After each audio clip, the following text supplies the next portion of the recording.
Je lève les yeux, je lève les mains vers les montagnes. Psaume 121, versets 1 à 2.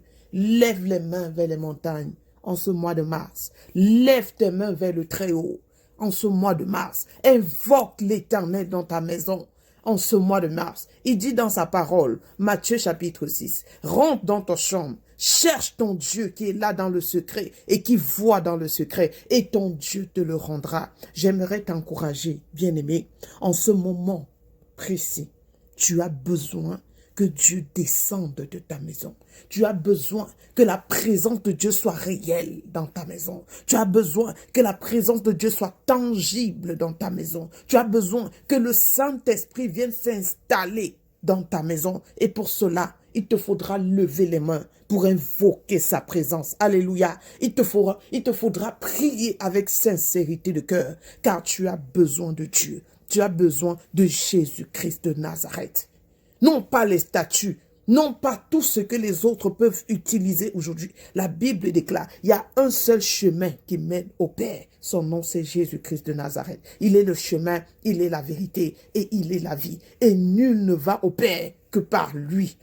Alors je t'encourage à prendre cette résolution de chercher avec sincérité de cœur la face de ton Seigneur, celui-là même qui s'est offert en sacrifice pour toi, celui-là qui est mort pour que toi tu puisses vivre, celui-là qui a pris tes meurtrissures pour que toi tu sois guéri, celui qui s'est chargé de tes souillures pour que toi aujourd'hui tu puisses être considéré, celui qui a pris la mort pour que toi aujourd'hui tu puisses vivre. La Bible dit dans le livre de Jean chapitre 10, verset 10, le voleur ne vient que pour égorger, séparer et détruire. Mais Christ est venu pour que ces brebis aient la vie et qu'elles soient dans l'abondance de la vie.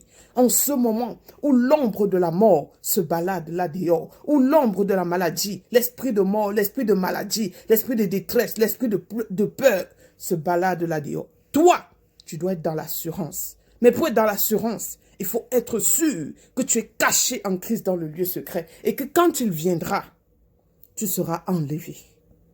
Je t'encourage ce soir à lever les mains pures vers le Seigneur.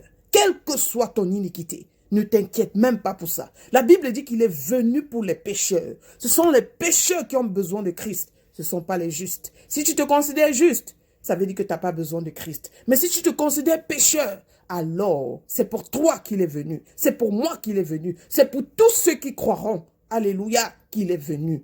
Il ne juge personne. L'homme peut te juger à l'apparence. L'homme peut dire des choses de toi, même sans te connaître. Mais Dieu qui a créé le cœur de l'homme, Dieu qui a créé l'homme, te connaît mieux que toi-même. Alléluia.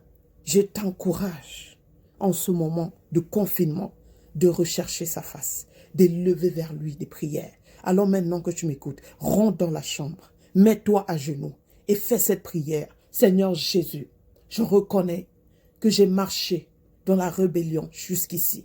Mais aujourd'hui, je prends la résolution de m'humilier devant ta grandeur et de te demander pardon.